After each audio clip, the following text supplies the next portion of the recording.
اکیلے گھر میں کہ یہاں تک کہ ہمیں گھر میں جانے کی بھی اجازت نہیں ہوتی تھی. لوگ تو اب اس فیلڈ میں آئیں اور الحمدللہ میں تو شادی سے پہلے جو میری کھیلنے کودنے کے دن تھی میاں حضور نے مجھے اپنے گھر سے الگ کر دیا تھا.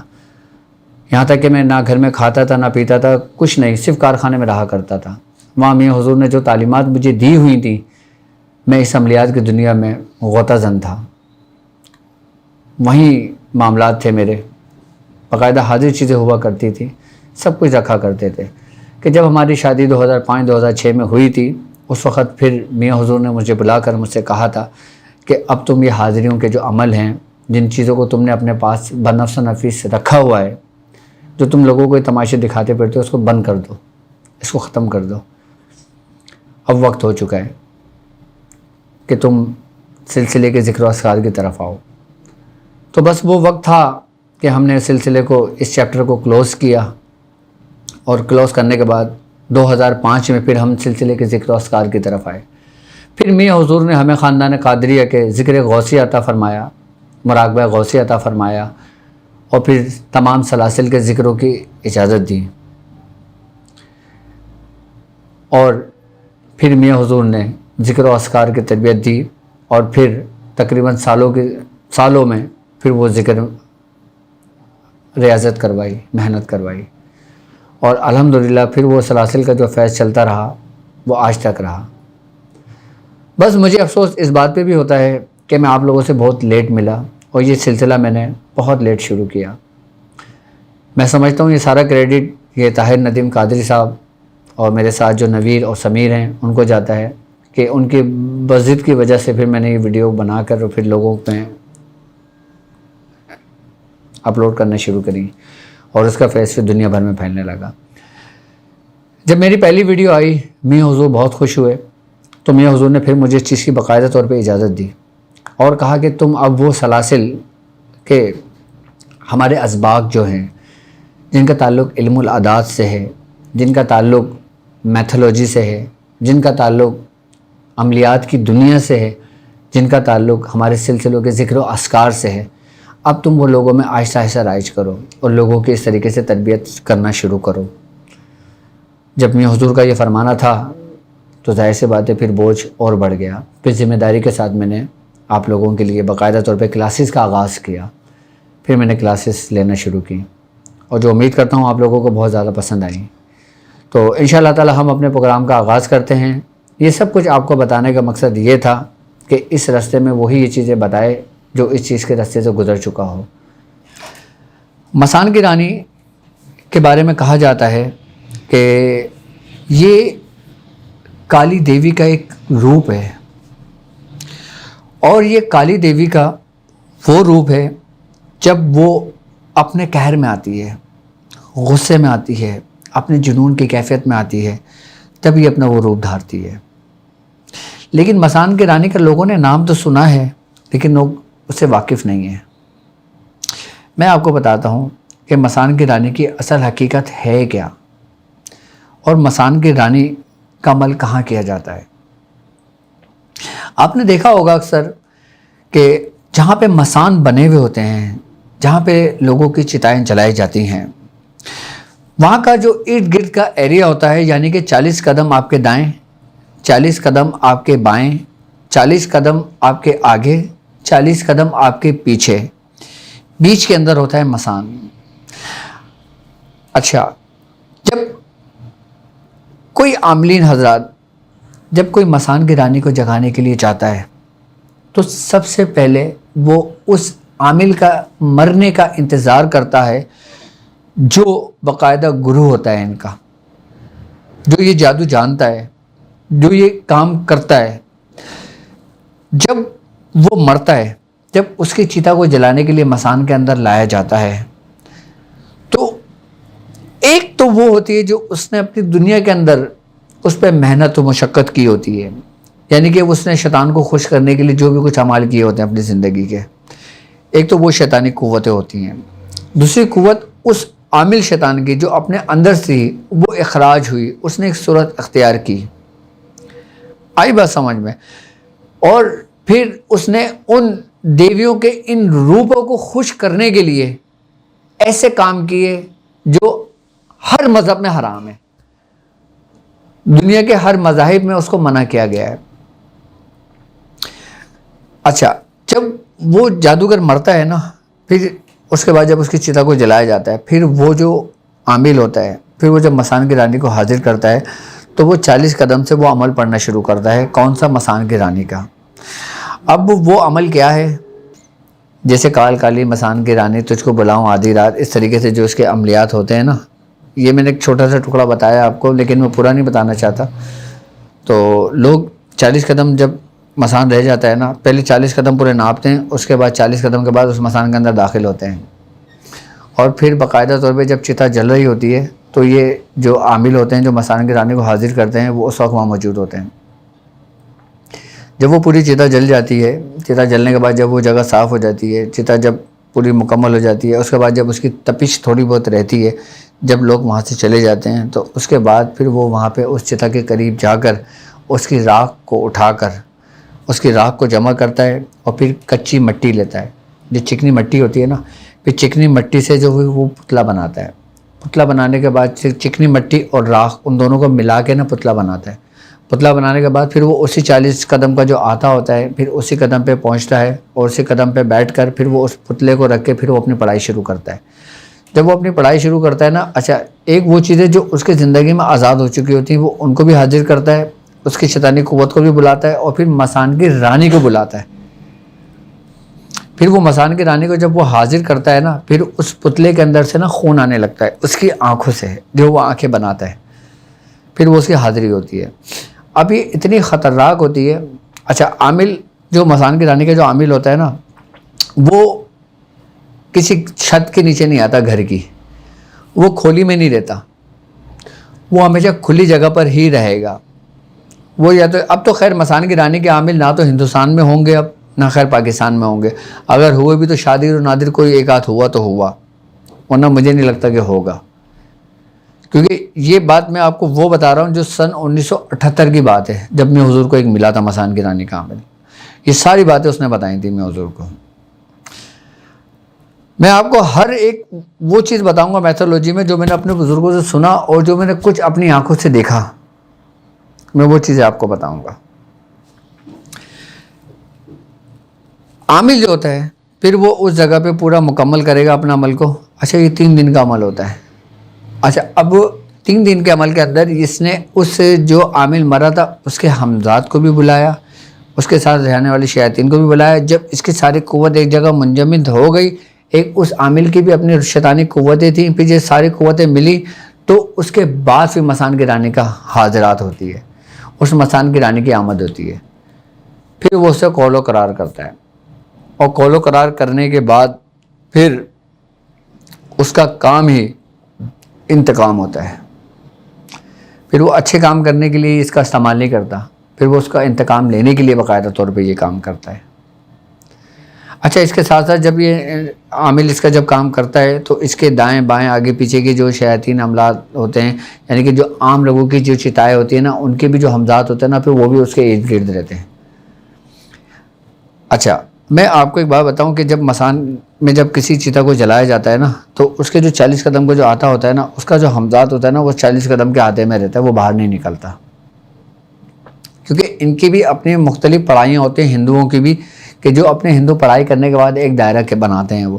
اچھا، یہ دائرہ اس وقت بنایا جاتا ہے کہ جب چتا بنانا مقصود ہوتا ہے، یعنی کہ جب مسان بنانا مقصود ہوتا ہے، یعنی کہ یہ صرف ابتدائی دور میں ہوتا ہے۔ یہ تو بات میں سمجھتا ہوں ہندوؤں کو بھی نہیں پتہ ہوگی یہ بات، تو میں آپ کو بتا رہا ہوں کہ جب کسی جگہ کو انتخاب کیا جاتا ہے نا کہ اس جگہ پہ مسان بنایا جائے گا یا اس جگہ پہ مسان بنایا جاتا ہے، تو اس کو مسان بنانے کے لیے جو نا پہلے جو ان کے جو گرو ہوتے ہیں نا، وہ باقاعدہ پورے 1 مہینے کی 2 مہینے کی پوری ریاضت کر کے اس جگہ کو پورے آتے کو باندھتے تھے، اور اس کے اندر وہ دریا کا پانی بھی لیتے تھے، سمندر کا پانی بھی لیتے تھے، کنویں کا پانی بھی لیتے تھے۔ اب ان کو کوئی جگہ کو باندھنا ہے، اس کے بعد انہوں نے پورا ایک لوٹے کے اندر پانی بھر کے 40 قدم پورے گن کے پورا آتے میں پورا باندھتے تھے۔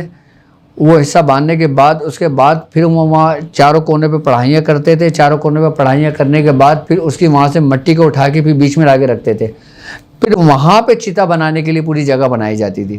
اچھا، یہ کام صرف ابتدائی دور میں ہوتا تھا۔ اگر میں یہ بات کرتا ہوں آج سے 50 سال 100 سال پہلے کی یا 150 سال پہلے کی، میں اس وقت کی تاریخ بتا رہا ہوں. اب بھی ایسا ہوگا، یقیناً ہوگا، کیونکہ ان کو بھی پتہ ہے کہ ان کے پیچھے جو آصف، جو بری آتمائیں جو پیچھے لگ جاتی ہیں، اس کے سب سے بڑی ریزن یہ بھی ہوتا ہے کہ جب وہ چتائیں جلا رہے ہوتے ہیں تو اس وقت جب کوئی ناپاکی کی حالت میں وہ شخص کھڑا ہوتا ہے یا وہ شخص وہاں سے گزرتا ہے، وہ اس کے زیر اثر آ جاتا ہے. یہ آپ لوگوں کو بہت اچھی طریقے سے پتہ ہے یہ بات. اچھا، مجھے تمام باتیں پتہ ہیں. مجھے ہندوؤں کے متعلق اس عملیات کی دنیا کے مطابق اتنا کچھ پتہ ہے کہ جتنی آپ کی سوچ ہوگی، اور میں انشاءاللہ آہستہ آہستہ سب کچھ آپ کے سامنے لاتا رہوں گا. میں آئی بس سمجھ میں. جب وہ 40 قدم پورا آتا باندھ لیتے ہیں نا، اس کے بعد پھر جب وہاں پہ جب وہ چتاؤں کو جلاتے ہیں، جو ان کے ہمزاد ہوتے ہیں نا، وہ 40 قدم سے باہر نہیں نکلتے.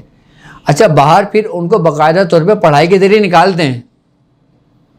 جو پنڈت ہوتے ہیں، جو ان کے گرو ہوتے ہیں، جن لوگوں نے اگور لیا ہوا ہوتا ہے، وہ باقاعدہ ان کو پڑھائیوں کے ذریعے 40 قدم بعد نکالتے ہیں، پھر اس کو اپنے ساتھ لے کے جا کے پھر وہ لوگوں کو علاج کرتے ہیں، جو بھی ان کے طریقہ کار ہوتے ہیں وہ کرتے ہیں. لیکن ابھی ہم مسان کی رانی کی بات کر رہے تھے. تو مسان کی رانی باقاعدہ 40 قدم پیچھے ہٹ کے جو دائرہ ان کو بنایا جاتا ہے، وہاں پہ بیٹھ کے یہ کام ہوتا ہے. پھر وہاں پہ مسان کی رانی کی جو حاضری ہوتی ہے نا، اس پتلے میں سے خون آنے لگتا ہے آنکھوں سے. آئی بات سمجھ میں. اچھا، وہ جو مسان کی رانی کی جب حاضری ہوتی ہے نا، وہ اس پتلے کے اندر باقاعدہ طور پہ حرکت شروع ہو جاتی ہے، کیونکہ شیطان اس کے اندر داخل ہو جاتا ہے. اب جب اس کے اندر داخل ہو جاتا ہے، پھر اس سے کھول و قرار ہوتا ہے، اس سے معاہدہ. ایسا نہیں ہے کہ ایک دم اچانک سے کالی آ گئے ہوں، لوگ دیکھ رہے ہیں بھائی سامنے کالی آ گئی. نہیں، ایسا کچھ نہیں ہوتا. وہ صرف اس پتلے کے اندر ہوتا ہے. حاضریاں جو ہوتی ہیں نا میتھولوجی کے اندر یا علم اہل حنوت جو کرتے ہیں، آئی بات سمجھ میں، علم اہل حنوت کے اندر جو حاضری کرتے ہیں نا باقاعدہ طور پہ، یہ پھر کسی نہ کسی چیز کی مدد لیتے ہیں، اس لیے تاکہ ان کو کسی قسم کا کوئی نقصان نہ پہنچے. آئی بات سمجھ میں. جب اس کے اندر وہ چیز کو حاضر کر لیتے ہیں، اس کے بعد جب ان کا قول و قرار معاہدہ ہو جاتا ہے، پھر وہ اس کا وجود چھوڑ کر اپنے اصلی وجود کی طرف لوٹنے کو کہتے ہیں. جب وہ پتلے سے اپنے اصل وجود کی طرف لوٹتے ہیں نا، پھر وہ پتلا نیچے گر جاتا ہے، پھر پتلا وہ بیکار ہو جاتا ہے. پھر اصل چیز وہی ہوتی ہے جو سامنے موجود ہوتی ہے. پھر وہ اس کا جو قول و قرار معاہدہ ہوتا ہے، 12 سال کا ہو، 14 سال کا ہو، 20 سال کا ہو، 2 سال کا ہو، 3 سال کا ہو، پھر وہ دیوی اس کے ساتھ رہتی ہے، مسان کی رانی. پھر وہ لوگوں کے کام کرتا ہے. اب یہ تو آ گیا اس کو حاضر کرنے کا طریقہ کار جو میں نے سمجھایا، جو میں نے بتایا. اچھا، اس کے ساتھ صرف پتلے ہی رکھ کے نہیں بیٹھ جاتے، اس کا باقاعدہ پورا سامان ہوتا ہے. آئی بس سامان میں. اس کے سامان کے اندر سندور ہوتا ہے، ناریل ہوتا ہے، کچا پان ہوتا ہے، لونگ ہوتی ہے، الائچی ہوتی ہے، سندور ہوتا ہے. آئی بس سمجھ میں. پھر ان چیزوں کی باقاعدہ طور پہ سامان رکھ کے، پھر بیچ میں پتلا رکھ کے، اور پھر پھول رکھ کر، اور پھر باقاعدہ طور پہ چراغ جلا کر پھر یہ کام کیا جاتا ہے. میں نے صرف مختصر آپ کو سمجھایا تاکہ آپ لوگوں کی سمجھ میں آ جائے کہ مسان کی رانی ہے کیا. پھر اچھا، یہ تو مسان کی رانی سمجھ میں آ گئی ہوگی کیا ہے، اور اس کو حاضر کرنے کا بھی بتا دیا کہ عاملین اس کو کس طریقے سے حاضر کرتے ہیں. اب میں مسان کی رانی کے جس کے اوپر چوٹ ماری جاتی ہے اس کے کیا سمٹمس ہوتے ہیں میں آپ کو وہ بتا دیتا ہوں. ہوتا یہ ہے کہ جس کے اوپر مسان کی رانی کا عمل کیا جاتا ہے تو وہ یقیناً اس کو ہلاکت کے لیے کیا جاتا ہے. یہ نہیں کہ جدائی ہو جائے اور دونوں الگ ہو جائیں اور یہ ہو جائے، گھر میں نااتفاقیاں ہو جائے، لڑائی جھگڑے ہو جائیں. نہیں جی، یہ صرف ہلاکت کے لیے کیا جاتا ہے. تو اس کی ابتدائی دور کے اندر جو علامتیں ہوتی ہیں نا، گھر کے اندر جس شخص کے لیے کام کیا جاتا ہے اس کے گھر کے اندر مسان کی جو راکھ ہوتی ہے نا وہ ملتی ہے. اچھا، مسان کی راکھ اور اس کے بیڈ میں، اس کے کمرے میں سے صرف ہفتے میں 2 دن ملے گی اس کو. ایک ہفتے کے دن ملے گی یا ایک منگل کے دن ملے گی. یہ اس کی خاص نشانیاں ہیں. اگر جمعے کے دن ملے تو یہ عمل نہیں ہوگا، ہفتے کے دن اتوار کے دن ملے تو یہ عمل نہیں ہوگا، پیر کے دن کچھ راکھ یا کچھ ملے تو وہ عمل نہیں ہوگا. لیکن ہفتہ اور منگل کے دن اگر ملے اس کے بیڈ پہ سے، اس کے کپڑوں میں سے، اس کی رکھی ہوئی چیزوں میں سے، تو پھر اس کے لیے عمل کیا جا رہا ہے، اس کی ابتدا ہوئی ہے. اور اس بندے کے اندر سے، جیسے آپ نے سنا ہوگا کہ کوئی چیز جلائی جاتی ہے، آئی بات سمجھ میں، جیسے کسی لکڑی کو جلایا ہو یا کسی ایسی چیز کو جلانے کے سے کوئی اگر بدبو پیدا ہوتی ہے، اس قسم کی بدبو اس کے جسم کے اندر سے آنے شروع ہو جاتی ہے. جب ایسی اسمیل آنے شروع ہو تو سب سے پہلے وہ بندہ شخص کام یہ کرے کہ وہ سمندر جا کے نا غوطہ زن ہو. آئی بس سمجھ میں، سمندر میں جا کے وہ نہا لے 3 دفعہ یا 4 دفعہ یا 7 دفعہ یا 8-10 دفعہ، جتنی دفعہ بھی چاہے وہ وہاں پہ جا کے غسل کر لے، یا بہتے نہر میں کر لے، یا بہتے دریا میں غسل کر لے. جب اس کو ایسی اسمیل آنے شروع ہو اسی وقت جا کے دریا میں غسل کر لے، نہر میں غسل کر لے یا سمندر میں غسل کر لے. اس کے بعد پھر وہ جو بیسن کے لڈو ہوتے ہیں نا، بیسن کے لڈو، ایک تو موتی چور کے ہوتے ہیں، ایک بیسن کے لڈو بنائے جاتے ہیں. 3 عدد بیسن کے لڈو لیں، آئی بس ہم نے، اور ایک دودھ کا گلاس لیں، اور ایک پانی کا گلاس لیں، اور ایک شربت کا گلاس لیں.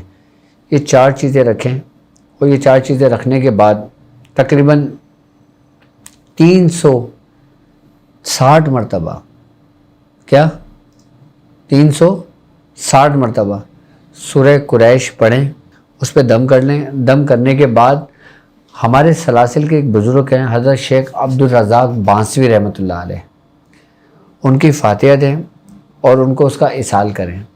ان کا اصال کرنے کے بعد پھر اچھا اب کرنا یہ ہے کہ 3 لڈو جو مٹی کے کٹوری کے اندر رکھے ہوئے ہیں، وہ دودھ کا گلاس، شربت کا گلاس اور پانی کا گلاس، یہ چاروں چیزیں لے کر آپ یا تو اس جگہ پہ رکھ دیں اس کو کہ جہاں پہ چتا جلائی جاتی ہے، یہاں پہ مسان قریب ہوتا ہے، 40 قدم پہلے، یعنی کہ جس جگہ مسان جلایا جاتا ہے 40 قدم پہلے کہیں بھی رکھ دیں. آئی بس سمجھ میں؟ اگر وہاں نہیں رکھ سکتے تو کھلی جگہ پہ رکھ دیں، کھلے میدان میں رکھ دیں، جھاڑیوں میں رکھ دیں، یا پھر قبرستان میں کہیں رکھ دیں. اس کو نہ کھانا ہے نہ پینا ہے، آپ نے فاتحہ دے کے بعد رکھ دینا ہے جا کے. اس کے بعد آپ سے یہ چیز دور ہو جائے گی، اسی وقت دور ہو جائے گی. اچھا ایسا بھی ہوتا ہے کہ ہم اس کو اپنے گھر کے اندر بند کمرے میں رکھ دیتے ہیں، آئی بس سمجھ 3 دن کے بعد پھر وہ چیز اس جگہ پہ نہیں ہوتی ہے، وہ چیز حاضر ہوتے ہے، وہ چیز اس چیز کو لے جاتی ہے. آئی بس سمجھ، ہم نے تو اسی طریقے سے کیا تھا، وہاں پہ رکھ دیا تھا، رکھنے کے بعد وہ چیز پھر وہاں سے چلے گئی تھی لے کر. اگر آپ لوگ ایسا کر سکتے ہیں تو 3 دن تک اس کو بند کر لیں، اس کو اپنے پاس رکھ لیں. آئی بس سمجھ میں؟ جب 3 دن کے بعد وہ چیز لے جائے اس کو تو ٹھیک ہے، اور اگر نہیں لے کے جائے، آپ کے پاس موجود ہو، تو پھر آپ اس کو کہیں جھاڑیوں میں رکھ دیں، یا مسان کی جگہ پہ رکھ دیں، یا پھر قبرستان میں رکھ دیں. یہ اس کا علاج ہو جائے گا. اس کے بعد پھر کم سے کم 70 مرتبہ سورہ قریش لازمی اپنے گھر میں پڑھنا شروع کریں، تو ان تمام ناگہانی آفتوں سے محفوظ رہیں گے. اب ہم بات کرتے ہیں رجت. رجت کیا ہے اور یہ کیوں ہوتی ہے؟ رجت کے بارے میں اگر میں بات کروں تو رجت بیسیکلی کسی بھی چیز کو اجازت کے بغیر پڑھنا، اور ایک ایسی تعداد میں پڑھنا کہ عامل جب اس کو پڑھ رہا ہو، پڑھنے کی وجہ سے جو اس کے ارد گرد عاملین جنات ہوتے ہیں وہ باقاعدہ طور پہ ان کو پریشانی لاحق ہوتی ہے، ان کو تکلیف پہنچتی ہے. جب کوئی شخص بغیر اجازت سے کوئی عمل کر رہا ہوتا ہے، اور جب وہ عمل کا تکرار کر رہا ہوتا ہے مستقل، جب تکرار کرنے کے ساتھ ساتھ ایک حرارت اور ایک حدت پیدا ہوتی ہے اس کے اندر، تو اس سے جو اس کے ارد گرد جو عاملین ہوتے ہیں، جادوگر جنات ہوتے ہیں، ان کو تکلیف پہنچتی ہے. پھر وہ اس عاملین کو تنگ اور پریشان کرنے کے لیے اس کو حاضر ہو جاتے ہیں. اس کو ہم رجت کہتے ہیں. اچھا بعض لوگوں کا یہ کانسیپٹ ہے، بعض لوگ یہ کہتے ہیں کہ یار قرآن پاک کوئی قرآن کی صورت پڑھتا ہے تو اس کو رجت نہیں ہو سکتی ہے. دیکھو اللہ کا کلام پڑھنے سے رجت نہیں ہوتی ہے، یہ بات تو صحیح ہے، بلکہ ثواب ملتا ہے. آپ اس کو جتنا چاہے پڑھ لیں آپ کو ثواب ملے گا. یہ چیزیں کلام پڑھنے سے نہیں وہ ہوتی ہیں. آئی بات سمجھ میں؟ آپ جتنا قرآن پاک پڑھیں آپ کو رجت نہیں ہوگی، لیکن ایک خاص طریقے سے اگر آپ کرتے ہیں، یعنی کہ اس کلام پاک کو پڑھ رہے ہیں اس کی وجہ سے نہیں ہوئی ہے رجت. رجت ہوئی کس وجہ سے ہے کہ آپ کے پڑھنے سے کسی شیاطین کو تکلیف پہنچتی ہے. تب ظاہر سی بات ہے جب حق آتا ہے تو باطل مٹتا ہے نا، اور جب باطل مٹتا ہے تو وہ ہر قسم کی تکلیف پہنچاتا ہے. جب ہر قسم کی تکلیف پہنچاتا ہے تو انسان رجت کے اندر آ جاتا ہے. اچھا اب جو لوگ اس کو اجازت سے پڑھتے ہیں، جو سلاسل کی اجازت ہوتی ہے، اس اجازت کے ساتھ ساتھ جو شخص اس کو اجازت دیتا ہے اس کی توجہ بھی اس میں شامل ہوتی ہے، ان کے بزرگوں کی بھی توجہ اس میں شامل ہوتی ہے. اب جب انسان جب توجہ کے ریاضت کے ساتھ اجازت کے ساتھ کوئی عمل کرتا ہے پڑھتا ہے، ٹھیک ہے، پھر اس کے پڑھنے سے بھی کسی بھی جنات کو شیاطین کو کوئی تکلیف پہنچتی ہے، پھر وہ آپ کے قریب نہیں آتا. اس کی وجہ کیوں ہے؟ کیونکہ وہ اجازت اور وہ توجہ اس کی وجہ سے وہ دور ہو جاتا ہے، ہٹ جاتا ہے. اسی وجہ سے انسان رجت سے بچ جاتا ہے. اجازت کی ایک بہت بڑی اہمیت ہے باقاعدہ طور پہ.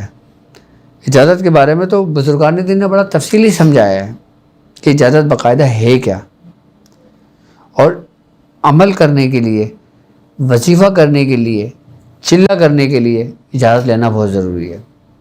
اچھا، بعض اوقات لوگوں کو رجت ان کتابوں سے بھی پڑھنے سے ہو جاتی ہے جن کتابوں کے اندر کچھ عملیات لکھے ہوتے ہیں، کسی ڈائجسٹ کے اندر لکھا ہوا ہوتا ہے، یا کسی رسالے کے اندر کوئی عمل لکھا ہوا ہوتا ہے، یا کسی اخبار کے اندر کوئی عمل لکھا ہوا ہوتا ہے، یا پھر کسی بھی غیر معیاری یا کسی بھی عاملین کی ویڈیو اٹھا کے اس میں دیکھ لیتے ہیں، وہ عمل کر لیتے ہیں، اس سے بھی رجت کا شکار ہو جاتا ہے انسان. ہمیشہ اجازت اس شخص سے لو آپ جو صاحب سلسلہ ہو. آئی بات سمجھ میں؟ جو صاحب اجازت ہو خود، اس سے اجازت لیں تو وہ بڑی کامل و مستند اجازت ہوتی ہے. اچھا، ہماری جو بھی اجازتیں ہیں وہ میاں حضور کی اجازتیں ہیں. ہماری جتنی بھی اجازتیں ہیں سب ہمارے خاندانی کی اجازتیں ہیں، ہماری ہی اجازتیں، ہمارے ہی خاندان کی اجازتیں، جو تمام علماء کرام و مفتیان نظام اور جتنے بھی میاں حضور کے شاگرد، جتنے بھی میاں حضور کے لوگ سوشل میڈیا پر ہیں، وہ سارے ہمارے ہی خاندان کی اجازتیں ہیں الحمدللہ. تو اس لیے جو سلاسل کے لوگ ہوتے ہیں نا، پھر رجت انسان شکار نہیں ہوتا. اچھا، جب انسان رجت کا شکار ہوتا ہے نا تو اس کے اندر جو علامتیں پائی جاتی ہیں، جو علامتیں پیدا ہوتی ہیں، وہ کیا ہوتی ہیں کہ سب سے پہلے جو عاملین جو عمل کر رہا ہوتا ہے اس کا سر بھاری ہونا شروع ہو جاتا ہے. سر کا جو پچھلا حصہ ہوتا ہے نا، یہ سن رہنے لگتا ہے، اور کبھی کبھی اس کے شدت کا درد اٹھتا ہے اور پھر ٹھیک ہو جاتا ہے، پھر شدت کا درد اٹھتا ہے پھر ٹھیک ہو جاتا ہے. پھر اس کی آنکھوں میں اس جگہ پر نا، یعنی کہ آنکھوں کا جو یہ حصہ جو ہوتا ہے، یہاں پہ درد رہنے لگتا ہے اس کا ہلکا ہلکا سا. یہ اس کی ابتدائی حال بتا رہا ہوں جو رجت کا شکار ہوتے ہیں. آئی بات سمجھ میں؟ اس کے بعد پھر اس کے جسم کے اندر آہستہ آہستہ آہستہ آہستہ حرارت بڑھنی شروع ہو جاتی ہے، یعنی کہ بخار کی جیسی کیفیت رہنے لگتی ہے. پھر اس کا جسم ٹوٹنے لگتا ہے، اور پھر جسم ٹوٹنے کے بعد اس میں چڑچڑاہٹ پن پیدا ہو جاتا ہے. پھر اس سے پڑھا نہیں جاتا. پھر ایسا ہوتا ہے کہ جیسے جو نا بوجھ اتارنا، یعنی کہ تعداد پوری کرنا بس. تو یہ رجت کی شروع کی علامتوں میں سے علامت ہے جو میں نے آپ کو بتائی ہیں ابھی. جب کبھی ایسی علامتیں ہوں تو آپ سب سے پہلے صاحب مسند سے یا صاحب اجازت سے اس کی اجازت لیں. آئی بس سمجھ میں؟ اچھا، رجت کو دور کرنے کے لیے جو لوگ رجت کا شکار ہو چکے ہیں ان کے لیے سورہ قریش لاجواب ہے. سورہ قریش سے بہتر میں نے رجت کے معاملے میں اس کو ختم کرنے کے لیے میرا تجربہ جو میں نے کوئی کسی اور صورت کو نہیں پایا نہ دیکھا. ہر صورت کا مقام و مرتبہ اپنی جگہ ہے، لیکن سورہ قریش کا جو رجت کو یہ کاٹتی ہے نا، اس کے عمل کو جو ختم کرتی ہے، رجت کے جو تاثیر ہے اس کی، وہ سمجھ لیں کہ ایسی ہے جیسے ترنت کام کرتی ہے، وہ فوراً ختم ہو جاتی ہے رجت سے. انسان سورہ قریش پڑھنا شروع کرتا ہے، وہ رجت اس کے پاس سے دور ہونی شروع ہو جاتی ہے، وہ تمام شیاطین اس کے جسم سے دور ہونے شروع ہو جاتے ہیں. جو عام لوگ ہیں وہ کم سے کم 70 مرتبہ سورہ قریش پڑھنا شروع کریں، اس کے بعد پھر کوئی بھی عمل کریں گے تو رجت کا شکار نہیں ہوں گے. لیکن میں پھر یہ کہتا ہوں کہ عمل کی اجازت لینا ضروری ہے. اب میں سمجھتا ہوں علامتیں بھی سمجھ میں آ گئی ہوگی، رجت بھی سمجھ میں آ گئی ہوگی، اور اس کا میں نے طریقہ کار بھی بتا دیا. اچھا، بعض اوقات لوگ ایک عمل کے ساتھ ساتھ کئی عمل کر رہے ہوتے ہیں، جیسے نعت علی بھی پڑھ رہے ہیں، سورہ مزمل بھی پڑھ رہے ہیں، یاسین بھی پڑھ رہے ہیں، سورہ قریش بھی کر رہے ہیں، حزب البیت بھی پڑھ رہے ہیں، بسم اللہ کا عمل بھی کر رہے ہیں. تو یہ ذہن میں رکھیے گا کہ جو چیزیں آپ اجازت کے ساتھ پڑھ رہے ہوتے ہیں تو اس سے آپ کو رجت نہیں ہوتی ہے، کیونکہ باقاعدہ طور پہ باقاعدہ بزرگوں کی توجہ اور اس کی اجازتیں ہوتی ہیں اس میں، تو اس میں رجت کا کوئی معاملہ نہیں ہوتا. تو میں سمجھتا ہوں اب آپ کو یہ معاملہ سمجھ میں آ گئے ہوں گے. امید کرتا ہوں کہ ویڈیو آپ لوگوں کو پسند آئے گی. اب مجھے اجازت دیجیے اس سے کہ آپ اپنا بہت خیال رکھیں گے۔ السلام علیکم ورحمۃ اللہ وبرکاتہ۔